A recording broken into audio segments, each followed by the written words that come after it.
Tite, boa tarde. Vitor La Regina, da TV Globo. Tite, Flamengo e Palmeiras, nos últimos anos, fizeram grandes partidas, até o próprio jogo do Maracanã, em novembro do ano passado. A final da Supercopa com 7 gols. Por que a partida de hoje, mesmo com tantos jogadores de seleção brasileira, de seleção uruguaia, não fluiu? E se você acha até da parte da arbitragem, picotou demais o jogo, faltou sensibilidade, para um jogo tão grande como esse, de grandes equipes, poderia ter fluído e apresentado um espetáculo mais solto. E até poderia ter sido também uma vitória da marcação das duas equipes. Boa noite. Pega a parte da tua pergunta e tu disseste as respostas dela. Primeiro, é um gramado onde proporciona velocidade, uma hora acrescenta isso. A arbitragem também, num nível melhor.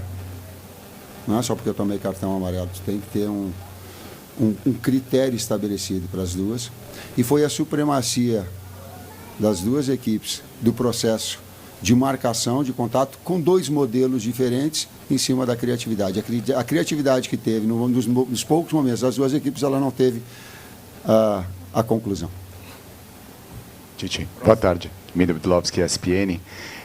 Ainda sobre essa questão da expectativa, né, que tinha para o jogo, muitos torcedores do Flamengo ficaram surpresos, né, com a escalação, com o Pedro e o De La Cruz começando no banco. Queria que você explicasse os critérios, as avaliações que você fez para pensar com essa escalação para esse jogo, pensando na sequência do Flamengo. Bom falar contigo, bom te ver de novo. Meu respeito. Meu também. Tudo bom, Luciano? Alô, estão me ouvindo? Meu também. Quanto a não iniciarmos com Pedro e Nico, né, nós temos a avaliação fisiológica, acúmulo de minutos. Então, seguindo essas recomendações, né, do Departamento de Saúde e esse calendário árduo também, a gente fez... Iniciamos com outros atletas que, no nosso entendimento, também poderiam responder bem. Eles entraram no segundo tempo, os links já são links, sim, dentro dos minutos que nós temos aqui no Flamengo, eles já se conhecem melhor, entendo até que com a entrada dos dois, nós começamos a fluir um pouco mais ofensivamente. Mas é isso, foi o Departamento de Saúde que nos deu esse direcionamento. Eu reitero o que você estava falando, eu estava pedindo para chamar o Fábio, porque ele tem detalhes específicos da área, que são científicos, que não é da vontade do técnico. A vontade do técnico é competir todos os atletas e colocar. Mas tem alguns atletas que têm 6, 7 jogos seguindo. Aí eles vão e relatam que estão com sentido maior. Aí o departamento médico diz, poxa, a nossa posição é de cuidados, que foram especificamente hoje tinha Pedro, Nico, Ayrton, o Eric e Luiz Araújo, que estavam tipo assim, amarelo e vermelho, porque eles iam ter riscos importantes, que é que perde um jogador para 5, 6, 7 jogos. Com o sintético também, que tem uma característica diferente. A exigência, aí eu posso falar assim, porque eu sei, a exigência articular e muscular no sintético, ela é muito maior também. Tite, César, aqui, à direita de vocês. Boa noite, Guilherme Xavier, da Trivela. Tite, na primeira coletiva que você deu no Campeonato Brasileiro, contra o Atlético Goianiense, você falou que seriam 38 finais. São 38 jogos, 38 finais. Diante de todas as circunstâncias que o jogo de hoje apresentou, entre desgaste, entre gramado, você acha que o Flamengo ter saído daqui com 1 ponto foi um bom resultado? Resultado justo num jogo equilibrado.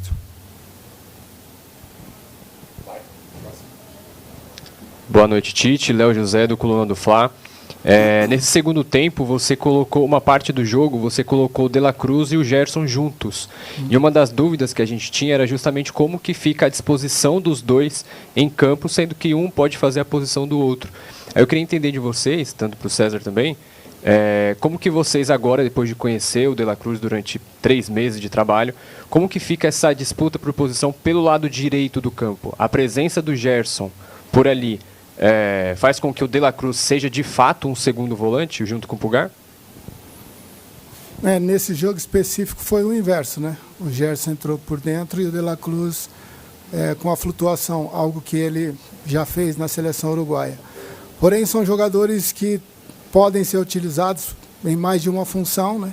A gente tem esse entendimento do jogo e respeita muito isso para ver o que o jogo pede e a gente tentar sempre estar tendo recursos, né? Para que possamos não só entender o jogo, mas desenvolver soluções, né, ofensivas nesse caso. Não estou te pressionando, só estou trazendo o Fábio porque ele está trazendo uma resposta que vocês merecem, o torcedor merece, em termos físicos, abalizada, científicos. Fábio, por favor, fale dos atletas. Fica aqui, Tite. Vamos lá, só para iniciar, gente, como informação, a gente precisa entender que o futebol está cada vez mais intenso, está cada vez mais rápido, está cada vez mais veloz. Você freia muito mais e muda a direção muito mais vezes. Tem um artigo publicado em 2015, se eu não me engano, ou 2016, que acompanhou 7 temporadas consecutivas da Premier League. 2006 a 2007 até 2012 e 2013, se eu não me engano também. Foram acompanhados mais de 1.000 jogadores. Resultado final. Distância percorrida não alterou, 2%, só 2%. Número de piques de velocidade, 85% a mais. Ações de alta intensidade, que é freada, mudança de direção, aceleração, desaceleração, 55% a mais. Tudo isso, com certeza, aumentam e muito as demandas físicas dos atletas. Isso faz com que todos nós tenhamos atenção individualizada de cada atleta. Então, lá no Flamengo, nós temos um departamento que faz uma análise bioquímica, que o Abdala, que é o responsável, o Tadashi, que é o nosso fisiologista, faz toda a avaliação de termografia, mais a minutagem de jogo, né? Então, todos os dados são compilados e nós nos reunimos para tomar a melhor decisão. O objetivo, vejam bem, não é prevenção de lesão, esqueçam disso, porque vai machucar. Todos os times machucam. A Europa toda machuca, a América do Sul toda machuca. Futebol é um esporte de excelência. Você leva o atleta ao seu mais alto nível físico. Então, por vezes, como o Cebolinha teve uma lesão miotendine agora do gastrocnêmio. Vai acontecer, principalmente agora que o calendário está congestionado. Nós fizemos o 7º jogo consecutivo. Então, com o calendário congestionado, o número de lesões aumenta consideravelmente. Isso também tem um artigo de 2005 que também mostra um aumento de 5,6 a mais quando o calendário está congestionado em comparação a quando não está congestionado. Então, com todos esses dados, nós nos reunimos e aí tomamos a decisão de tirar atleta A, atleta B ou atleta C. Por quê? Porque a performance dele começa a cair. Não, quem tira sou eu. Tá? Decisão é sempre do treinador. Nós passamos informações a ele e ele toma a decisão, é claro, né? E nós todos estamos juntos para ajudá-lo a tomar a melhor decisão. Não quero dizer que todas as nossas decisões são corretas, mas eu afirmo para vocês que com certeza a grande maioria é. Então o objetivo é melhorar a performance do atleta e recuperá-lo. E nós conseguimos quantificar pelo uso do GPS que as demandas físicas começam a cair. Pelo olho no jogo, que o atleta começa a errar mais tecnicamente no segundo tempo em comparação ao primeiro. Então, não é um fator, é tudo sempre multifatorial. Está explicado? Muito bem, Fábio. Obrigado. Brilhante. Próxima pergunta aqui, professor Tite. Agora, quem tem dúvida...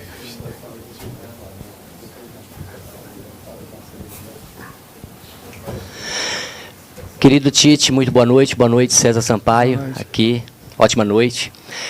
Tite, eu sou o Gil da Rádio Superando Gigantes Esportes. Antes da sua chegada no Flamengo, a defesa do Flamengo era um caos, a gente acompanhou e sabe muito bem disso.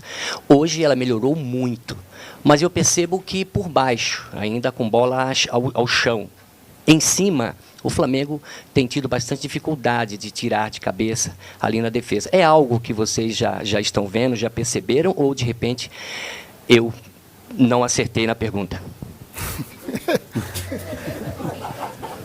O primeiro tempo da bola aérea. São dois modelos que são vencedores. O Abel, e eu parabenizei ele antes do jogo, parabenizo o Palmeiras, ter um trabalho tão longevo, tão vitorioso, com os atletas com uma sintonia do modelo e abraçar, é muito difícil no futebol. Estou olhando para a comissão, é muito difícil.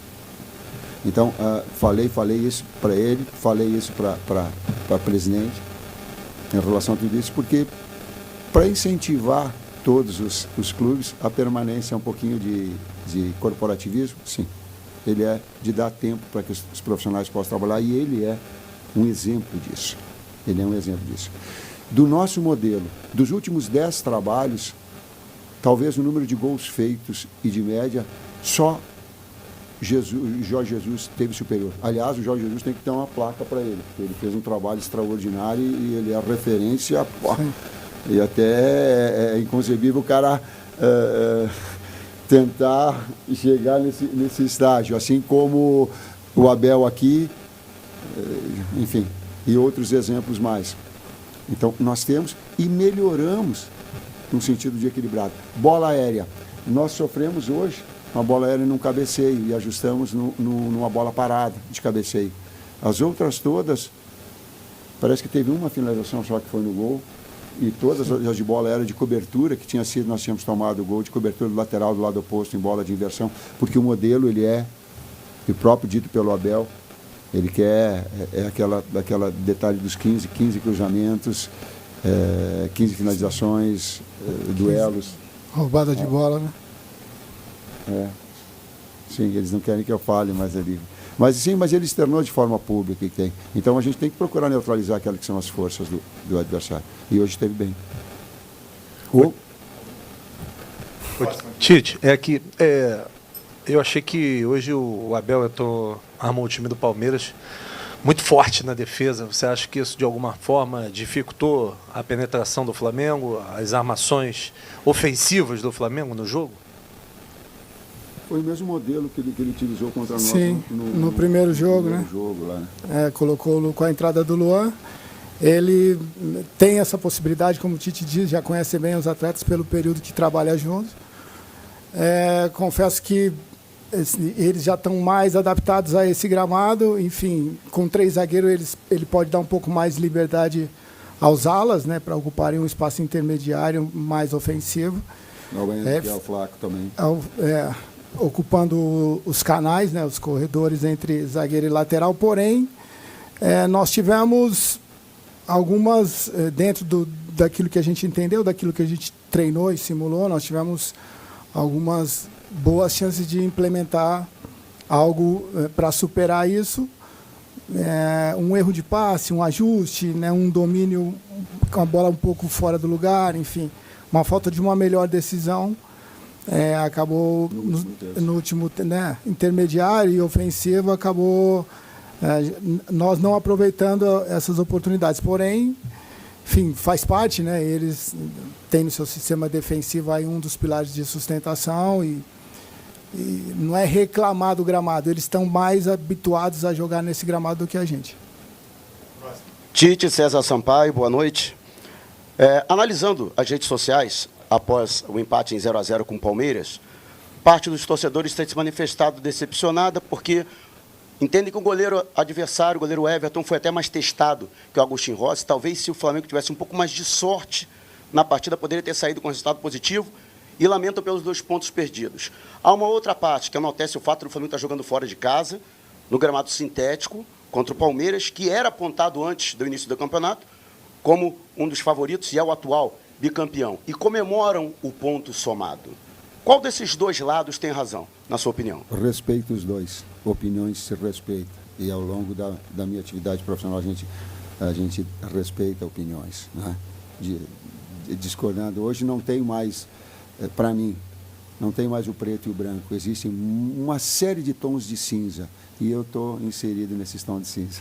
Os dois têm. Boa noite, Tite. Boa noite, César. Aqui atrás da Marinda Litoral News.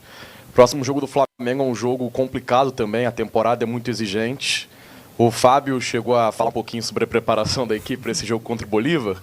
Mas eu queria que vocês explicassem de novo, a partir do que foi o jogo de hoje, do desgaste que algum jogador possa ter tido para jogar agora na altitude E querendo ou não, um jogo que o Flamengo precisa somar pontos, né, para não ter dificuldade na reta final da Copa Libertadores da América. Obrigado. Perfeito. E palavra de honra, quando eu trago o Fábio aqui, eu trago a equipe, está aqui o Bruno para comandar, é para trazer a informação científica e verdadeira. É um respeito a vocês. Sabe por quê? Porque técnico não tem que responder sobre a parte diretiva, não tem que responder sobre a parte fisiológica. Eu tenho conhecimentos como professor, mas tem uma situação abalizada. Por favor, Fábio, coloca qual é que é a programação que a gente tem, o que a gente vai ter de recuperação. O jogo, nessas consideradas altas altitudes, ficam totalmente aleatórios.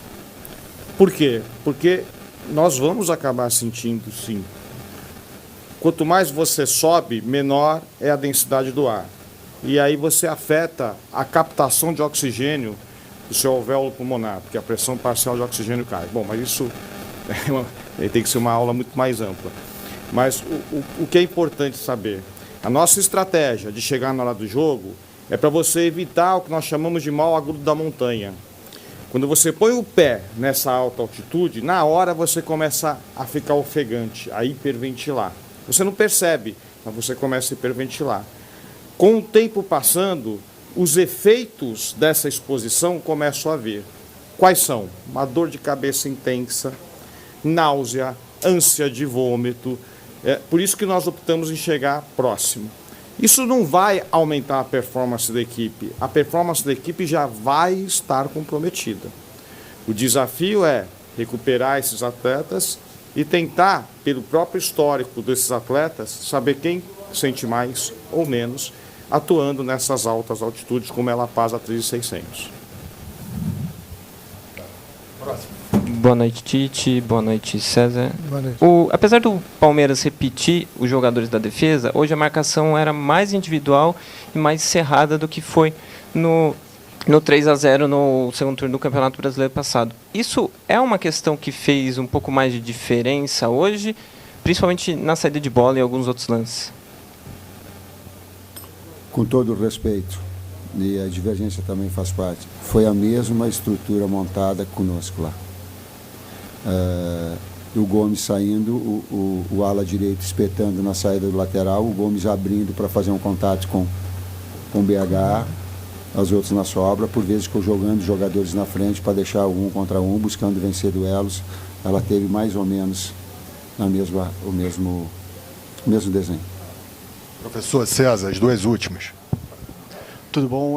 Professor César e Tite, acho que já é um fato que, pelo menos hoje em dia, fora de São Paulo, o Flamengo é um dos principais, o principal rival do Flamengo, e no Rio de Janeiro, fora do Rio, o Palmeiras é o principal rival do Flamengo. Tem um tabu também que no Campeonato Brasileiro, desde 2017, o Palmeiras não consegue vencer o Flamengo. Esse tipo de informação entra no vestiário e consegue motivar mais o jogador? O César me ajuda, falo por mim, porque quando está falando, para mim foi surpresa. Tanto é que, em sendo surpresa, para mim não foi nem tocado.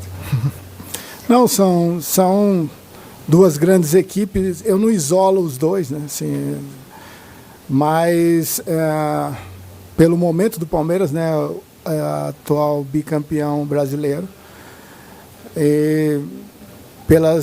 não o momento passado recente, mas também o histórico do Flamengo nos últimos 5 anos, a rivalidade acirrou muito, sim. Porém, sempre o próximo compromisso nosso, a gente tem como tratando-se assim como profissional, nós temos como o mais difícil, o mais importante e o mais difícil. Então, hoje sim, né, até meia-noite, Palmeiras, nossa mente vai estar ocupada ainda por aquilo que a gente diagnosticou e projetou e que a gente está levando de saldo positivo e negativo. A partir de amanhã a gente já muda a chave, né? Porque a gente tem como foi comentado aí, um adversário difícil na Bolívia que merece toda a atenção. Última pergunta. Boa noite, Tite, César Sampaio. Aqui, ó, José Paes, Mesa Redonda, TV Gazeta. Professor, gramado sintético beneficia o time da casa, não beneficia? Prejudicou o teu time hoje ou não teve nada disso? Obrigado. É uma adaptação, a gente tentou fazer ontem o aquecimento no gramado sintético que tem no ninho. Poderíamos até ter feito mais um trabalho no dia anterior. A gente procurar, porque quando vem. Eu e o Miro, meu irmão, nós temos gramado sintético no sul. Ele cuida lá. É muito diferente. Não é pouco, ela é muito. Quem tem uma rotina, ele consegue estabelecer velocidade da bola, muito maior, a batida embaixo. A conchinha que tu vai fazer um passe cavado, ele dificulta. E a adaptação ela tem que ser de todos. Por quê? Porque se está liberado pela situação, compete a nós estabelecermos. E também nos adaptarmos a uma situação que ela é notória. Diferentemente, por exemplo, o gramado aqui é diferente da Arena da Baixada. Da Arena da Baixada ele é de pó de fibra de coco. Então ele fica com diferente, não é como tem o sintético daqui, que ele é de borracha. Daqui a pouco te dá maciez, mas ele retira, ele te deixa muito mais veloz. Oi? De cortiça. E aí viu o primeiro jogo, quando aconteceu, eu estou assistindo, o primeiro jogo do Palmeiras foi com gramado novo. Foi. Eu olhei e eu digo, nossa, como é. Eu mesmo tendo conhecimento, digo, nossa, como essa bola corta e dá o. Ela traz uma velocidade do jogo diferente. Adaptação, precisa se adaptar. Fechou a última? Fechou. Deixa eu só fazer uma observação um pouquinho como. Na minha atividade como técnico, eu sei que ela é bastante exposta. E eu tenho que aguentar ali quando vem fora todas as ofensas que vão de fora possíveis. E não é da torcida do Palmeiras, não é. Elas são de algumas pessoas que talvez não tenham a condição de saber que tem um monte de criança que dá para te educar. Então as ofensas que eu sofri, ela é do jogo, mas cusparada é muito feio, cara. Cusparada é muito feio. Eu tenho que limpar a minha cabeça, tenho que limpar uma coisa feia, cara. Então, só para essas pessoas, não para a torcida do Palmeiras, que ela tem todo o direito. E eu estive aqui, e tem uma etapa muito bonita que me orgulha aqui. O nosso trabalho aqui, ele foi digno, que ele salvou aquela etapa, o Palmeiras do rebaixamento. E eu sei disso, e eu tenho isso na minha memória gravado muito forte. Então eu tenho respeito às etapas que foram. Mas essa pessoa, talvez, esses aí, eles não são dignos para ser representantes de uma série de garotos, e nós somos muito bem recebidos. Uma série de garotada ali que estava do lado e que olham daqui a pouco na figura do César, que esteve dentro de toda uma história aqui bonita de Palmeiras. É ídolo, é monstro, e que está do outro lado, mas que haja respeito. Para ter um pouquinho, senão a gente acha que o futebol vale tudo, cara. Não é assim.